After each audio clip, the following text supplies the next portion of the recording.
guys, this is Teacher Ryan. Today, pag-aaralan po natin yung has been, have been, saka had been. Okay, so grammar time tayo.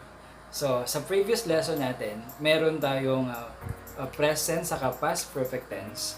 And then, yung active and passive voice. So, i-connect lang natin to so that we can construct sentences well. Okay? Yung mga tenses of the verb, isa-isahin natin yun. At unti-unti matututo tayo. Okay? So, yung has been, have been, saka had been. Paano yung ginagamit? Okay? So, let us take a review first. Yung past perfect tense, saka present perfect tense. Ano ba yung present perfect tense? Review tayo, guys. Okay? So, let us take a look. We use present perfect tense to say that an action happened at an unspecified time. Commonly yung walang kasiguraduhan yung oras o yung katatapos lang. Wala siyang specific time. Okay? Next, let us take a review. Ano ba yung mga forms of the verbs natin? Okay? We have the F1, base form. We have the F2, which is S form. Ginagamit to sa simple present tense. We have the F3, which is simple past tense. And we have the verb with ing. Okay? F4 po yun. Yung F5 naman is past participle. Okay? Ginagamit to sa mga perfect tenses. Nakuha po ba? Okay. Sample natin. We have this in the internet, but I will give you some samples here. We have the help, helps, helped with ed because it's a regular verb. Helping with ing, helped. We have the pray, praise, prayed, praying, prayed.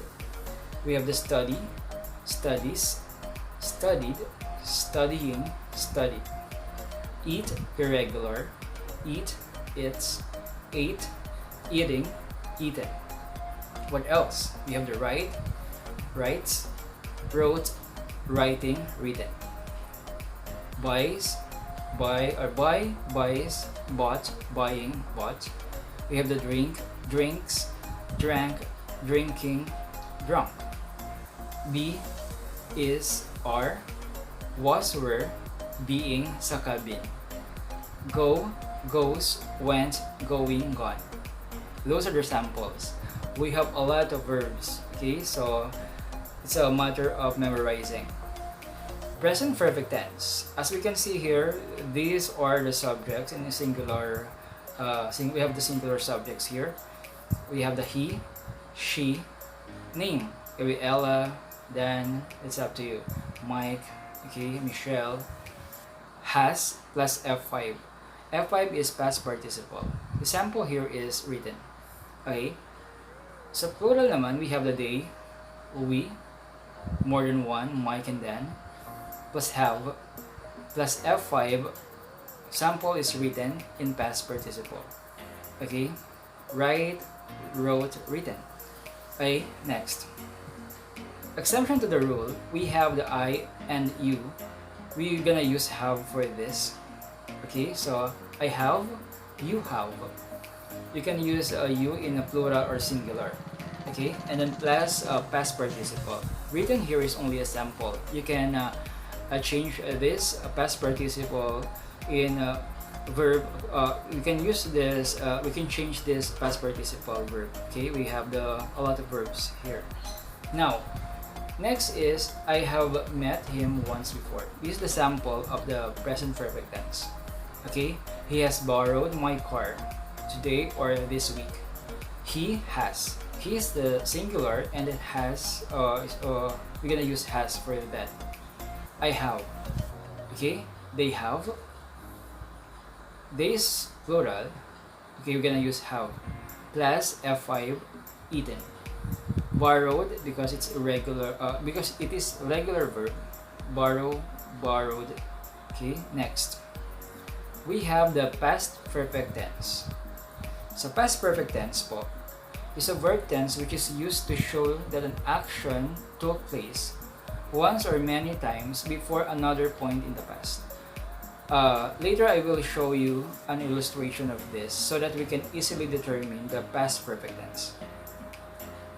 As we can see here, had plus past participle. We have the future, present, and past. We have two past tense here, but the one took place, mas nauna siya dun sa isang natapos na. Okay? Mas nauna siya dun sa isang natapos na. So the sample, he had plus F5 done. Okay. F5 is past participle.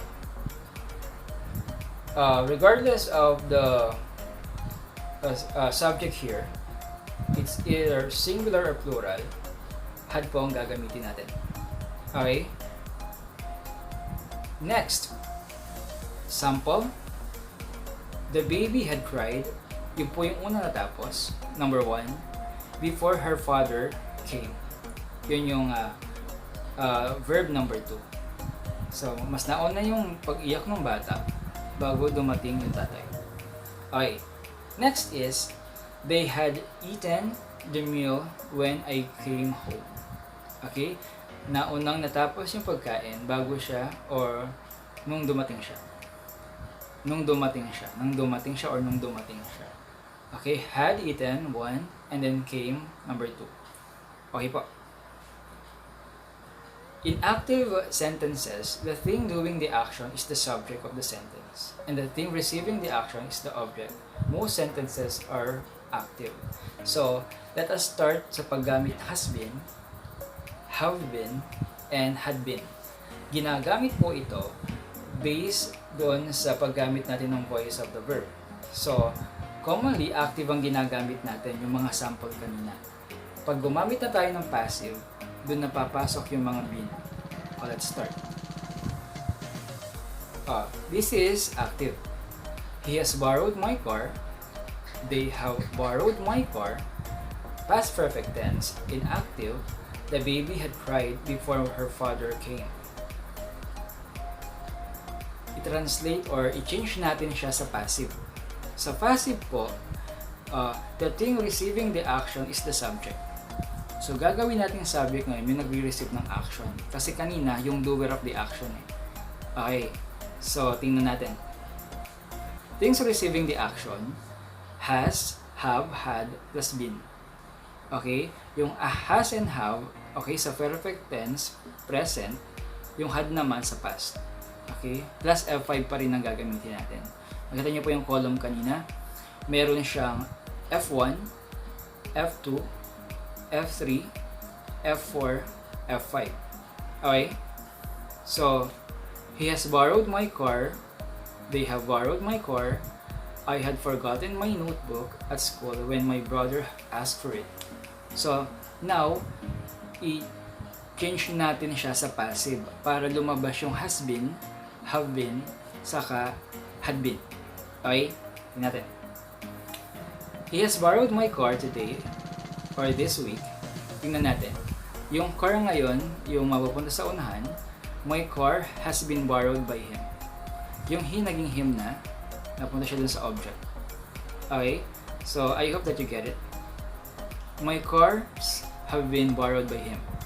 Cars, plural, kaya have na po yung ginamit natin, plus been. Okay? Next po.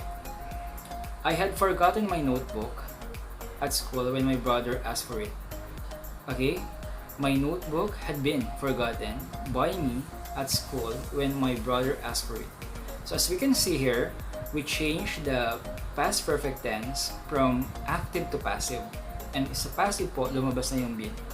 Had been. Try this. Number 1. Our salesmen have sold all the carpets. Number 2. Hospital staff had not or hadn't accepted the injured man. Okay? So what's the answer? Let's take a look. So number 1, our salesmen have sold all the carpets. All the carpets have been sold by our salesmen. Tama? Hospital staff hadn't accepted the injured man. The injured man had not been accepted by the hospital staff. So, as you can see, from active to passive, and then you can see the usage of has been, have been, and had been. So, that's all for now. I hope that you'll learn something from this lesson. Again, I'm Teacher Ryan. Please subscribe to my channel. It's Teacher Ryan PH.